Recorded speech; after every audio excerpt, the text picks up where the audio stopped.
Assalamualaikum warahmatullahi wabarakatuh. Selamat malam, salam sejahtera untuk kita semua. Jumpa lagi bersama dengan saya di channel Mr. Peace. Rekan-rekan, di hadapan saya ini ada sebuah TV LG Flatron 21 inch ya. Ini dengan keluhan kerusakan, katanya gambarnya itu kurang kiri dan kanan ya. Artinya kurang lebar ya, kiri dan kanannya.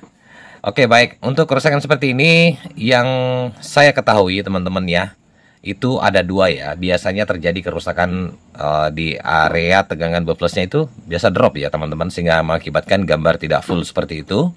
Kemudian kerusakan juga terjadi biasanya di area blok horizontal. Paling seringnya itu di bagian kapasitor milar ya, tapi tidak menutup kemungkinan ada pendukung-pendukung lainnya di blok horizontal yang bermasalah ya teman-teman ya. Oke, kalau begitu saya akan coba nyalakan dulu. Kita akan lihat ya. Saya matikan lampu di kamera saya supaya lebih jelas kita lihat kerusakannya. Kita lihat ya kerusakannya gimana. Kurang berapa senti kah? Ataukah banyak kurangnya? Oh iya banyak teman-teman ya. Ini kurang 1 jari ya. Di sebelah kanan ya, sebelah kiri pun seperti itu ya. Oke, seperti itu ya kerusakannya teman-teman ya. Kalau begitu saya akan buka TV-nya teman-teman ya.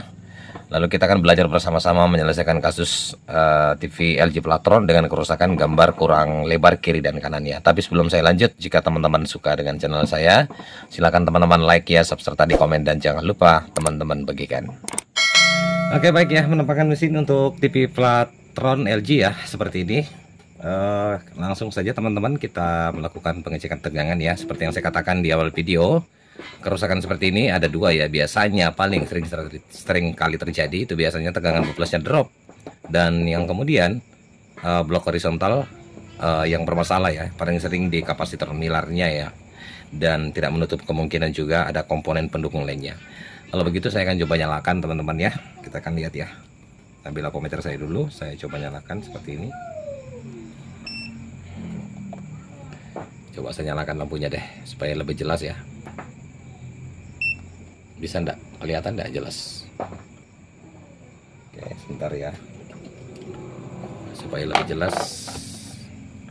Oke, seperti itu ya.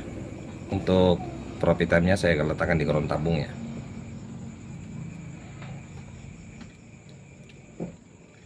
Seperti ini. Oke. Coba saya langsung nyalakan teman-teman ya. Kita ukur langsung di elko plusnya saja, bisa di sini ya. Oke, saya coba nyalakan ya teman-teman ya. Oke, nyala. Tegangan 103. Oh, lalu turun 93 volt ya teman-teman ya. Yang mestinya harus tegangan normalnya untuk jenis TV LG seperti ini biasanya itu di 110 sampai dengan 115 ya. Oke teman-teman, kalau begitu kita sudah tahu ya, berarti persoalannya ini adalah tegangan buffernya yang drop ya, sehingga mengakibatkan gambarnya kurang kiri dan kanan. Nah, saya akan jelaskan ya, kerusakan seperti ini ada banyak faktor ya teman-teman ya. Tegangan buffernya yang bermasalah, bisa terjadi kerusakan di area VSU-nya. Yang paling sering terjadi kerusakan biasanya di STR juga bisa teman-teman ya. Kemudian resistor ya bisa ya. Kemudian kerusakan yang paling sering sekali terjadi kalau di TV LG tegangan drop itu adalah di area umpan balik ini teman-teman ya, mulai dari autocouplernya dan ada beberapa resistor dan kemudian TL431 ya, itu paling sering sekali mengalami kerusakan. Dan yang ketiga, kerusakan itu biasa terjadi di area elko ya, elko plusnya paling sering juga terjadi sehingga mengakibatkan sehingga tegangan plusnya itu error. Oke, kalau begitu di antara tiga yang saya sebutkan, kita akan cari dulu yang simple dan yang mudah yang kita dahului ya teman-teman ya. Contoh, lebih baik kita ngukur dulu elko-nya teman-teman ya. Kita menggunakan S-meter yang lebih mudah. Kalaupun elko-nya semua dalam kondisi bagus, maka kita akan beralih dengan melakukan pengecekan semua resistor, terutama di area umpan balik sampai ke area PSU-nya teman-teman ya. Kalaupun resistornya semua dalam kondisi bagus, berarti saya harus melakukan pergantian STR ya teman-teman ya. Oke. Oh ya, satu luka saya lupa ya teman-teman ya. Elko di area PSU yang besar ya, yang ini teman-teman ya, 300 volt. Itu juga biasa mengakibatkan tegangan buffernya error drop ya teman-teman ya. Jadi kita harus melakukan pengecekan tegangan. pengecekan elko-nya, sorry ya, pengecekan elko-nya dengan menggunakan S-meter. Seperti yang saya katakan ya, kita cari yang simpel-simpel dulu ya. Nah, kalau begitu saya akan melakukan pengecekan elko mulai dari area PSU-nya sampai ke area elko plus-nya dan area umpan balik ya. Di sini ada satu buah elko di area umpan balik, ada elko plus. Di sini ada satu elko. Di sini area PSU-nya itu ada 3 buah elko ya, 2 elko kecil dan 1 elko yang terbesar ini. Kalau begitu teman-teman, saya akan coba ambil S-meter saya dulu. Bentar ya. Saya pasang dulu adaptornya ini supaya bisa. Ini soalnya S-meter saya ini saya ubah ya, saya nggak pakai baterai lagi, memakai adaptor ya. Butuhkan tegangan 9 volt ya. Bisa enggak ini? Ya kelihatan ya. Oke, saya coba nyalakan teman-teman ya. Tapi sebelumnya itu saya harus mengukur dulu apakah ada muatan elko ya, tegangan dari elko-nya apakah ada muatan tegangan ya. Karena kalau menggunakan S-meter pastikan tidak ada yang elko yang masih ada memuat tegangan ya, karena biasanya S-meter saya langsung rusak biasanya teman-teman ya. Kita pastikan dulu apakah di elko plusnya ada menyimpan tegangan. Oke, tidak ada ya. Langsung saja ke area regulator teman-teman ya. Di sini apakah dia menyimpan tegangan? Oh, ada sekitaran 18 volt ya, tapi tidak jadi masalah teman-teman ya, tegangan masih rendah. Oke, kalau begitu saya akan coba langsung saja melakukan pengecekan elko ya.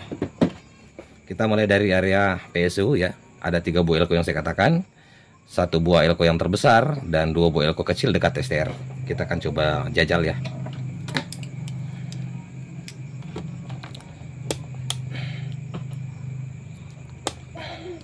Ya, oke. S-meter saya sudah bergerak teman-teman ya. Kita langsung saja ke elko terbesar di area regulator, kita tes elko-nya. Ini ntar goyang ya. Oh, masih ada menyimpan tegangan ya, nggak masalah. Oke, elko-nya dalam kondisi bagus ya. Elko kecil dekat STR kita cek di sini teman-teman, ada 2 berdekatan ya. Oke, normal juga yang satu ini. Oke, normal ya. Ini elko-nya kalau nggak salah 1 mikro aja ya. Kita ukur elko plusnya teman-teman ya. Di sini ini ada elko plusnya. Bisa teman-teman lihat ya. Oke, normal teman-teman ya. Lalu kita langsung melakukan pengecekan elko yang kecil ya teman-teman ya. Ini dari area umpan balik ya. Di sini ada koplernya, terus ada 2 bar resistor. Ada 4 ya, kemudian masuk ke TL431. Di sini ada sebuah elko kecil teman-teman ya. Ntar kita liatin dulu. Ini ya. Nah, oke. Oke teman-teman ya, elko ini kering ya. Apakah ini penyebabnya? Bisa saja terjadi teman-teman ya. Oke, karena elko ini sangat berperan ya. Oke, saya akan perlihatkan dulu di PCB-nya itu berapa kodenya ya. Tertanya dalam penerangan saya bisa kelihatan enggak? Bentar, saya pakai kacamata pembesar saya dulu ya. Soalnya ini tulisannya agak kecil teman-teman ya. Nanti kita cabut elko-nya ya. Kita lihatin dulu. Ini elko kecil. Di C berapa ini teman-teman? Saya kurang lihat juga. Bentar ya. Bentar, saya cuci tener dulu. Ini kurang jelas ya. Bentar, sabar ya. Saya kasih tener dulu teman-teman. Aduh. Oke, supaya saya bisa lihat ya. Untuk lebih memperjelas saja. Kalaupun dia yang bermasalah ya, supaya teman-teman enggak bertanya lagi ya. Nomor di PCB-nya berapa tuh mas? Saya langsung aja teman-teman ya. Ntar kita liatin dulu.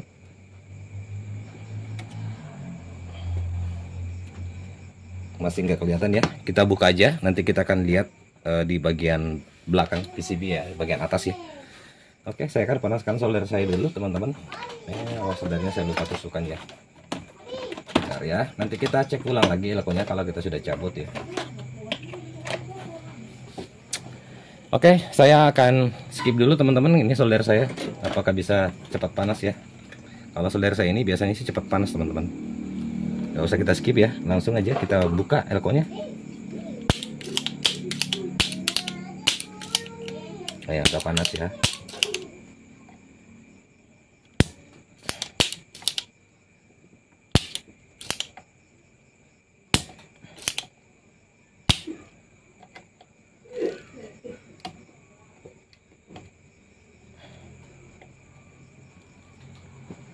Oke, saya cabut dulu sambil kita lihat ya. Nah, ini dia elkonya. Ya, sekalian saya lihat ya di PCB-nya. C847 teman-teman ya. Ini di kode PCB-nya ya.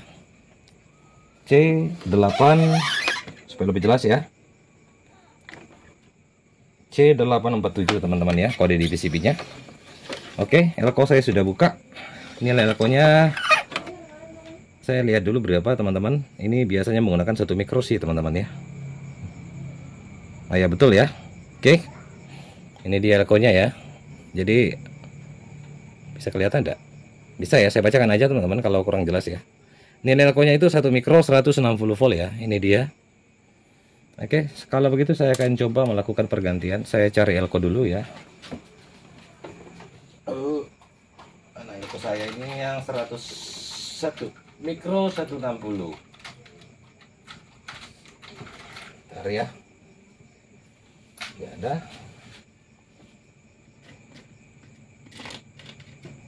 Oh ya.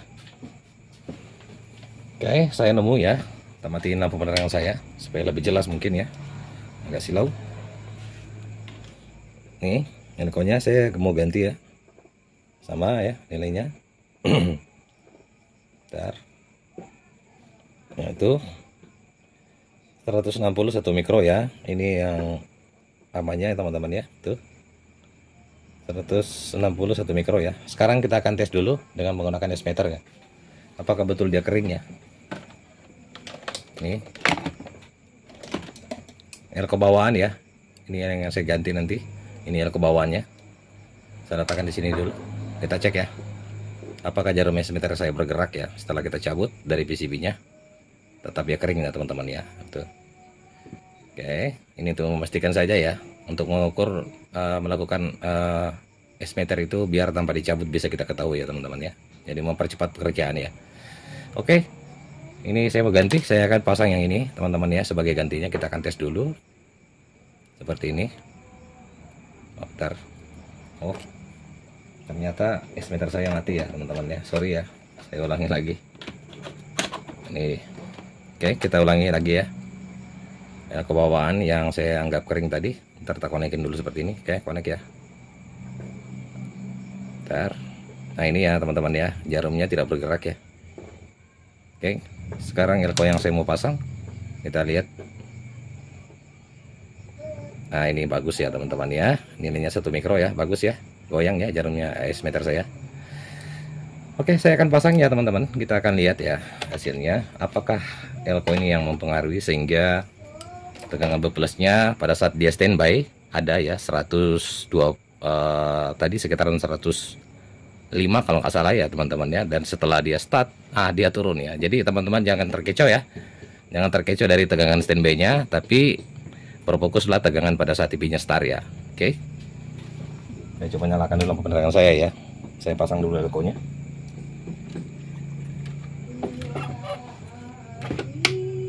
Ingat ya, di PCB-nya itu C847 ya. Walaupun berhasil ya, apakah penyebabnya elko ini? Kalau feeling saya teman-teman ya bisa ya.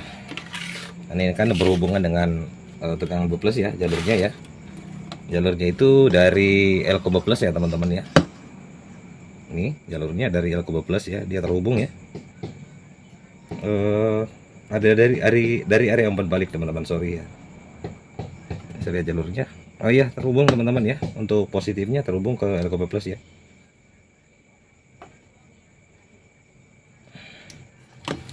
Oke, saya akan coba solder dulu. Mana timah saya ini? Walah walah. Nah, ya. Oke.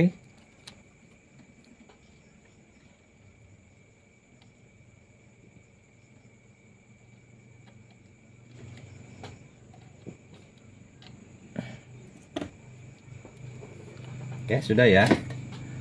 Teman-teman, kalau pasang elko jangan sampai terbalik ya. Saya cabut dulu ini, lalu kita siapkan ampometer kembali ya. Kita akan coba nyalakan kembali TV-nya. Kita ukur tegangannya. Saya matikan lampu penerangan saya supaya tidak silau. Oke. Saya pasang di sini ya ampometer saya ya. Sini aja. Kita nyalain dulu. Oke, kasih lampu kalau bisa. Jelas ya. Oke, kita coba ukur tegangannya teman-teman. Apakah dia pada saat start masih drop turun tegangannya atau tidak ya. Feeling saya sih teman-teman kayaknya normal sini. Insyaallah ya. Oke, saya akan coba nyalakan TV-nya ya. Bismillahirrahmanirrahim.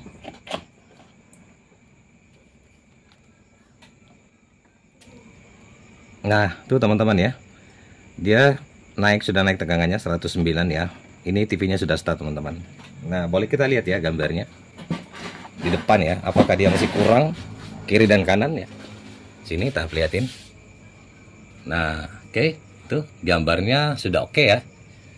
Tegangannya pun sudah tidak turun lagi di sekitaran tadi 92 volt ya teman-teman ya. Kita ukur lagi di sini. Nah, itu ya 110 teman-teman ya. Saya coba matikan lah, kita akan coba nyalakan lagi. Kita lihat. Oke. 108 TV start dia malah naik 1 volt ya. 110. Alhasil ya pasti gambarnya normal teman-teman. Tuh. Sudah tidak kurang lagi ya. Full dia. Oke, saya rasa cukup ya teman-teman ya. Demikian dari saya channel Labis Servis. Kalaupun cara menjelaskan saya tadi mungkin ada yang kurang jelas, atau mungkin teman-teman dapat kasus yang sama, terus penyelesaiannya atau endingnya itu mungkin tidak sama dengan yang saya lakukan, teman-teman boleh bertanya ya. Jadi seperti yang saya katakan, kasus tegangan buffernya itu drop, ada banyak faktor ya yang seperti saya uraikan tadi di awal video. Saya rasa cukup ya, demikian dari saya channel Labis Servis. Lebih dan kurangnya mohon dimaafkan dari saya, dan tetap dukung channel saya jika teman-teman suka dengan cara di like, di sub, serta di komen, dan jangan lupa teman-teman bagikan. Lebih dan kurangnya mohon dimaafkan dengan ucapan wassalamualaikum warahmatullahi wabarakatuh. Sampai jumpa di tutorial selanjutnya. Cek lagi deh. Oke, tegangan normal. Gambar pun oke ya.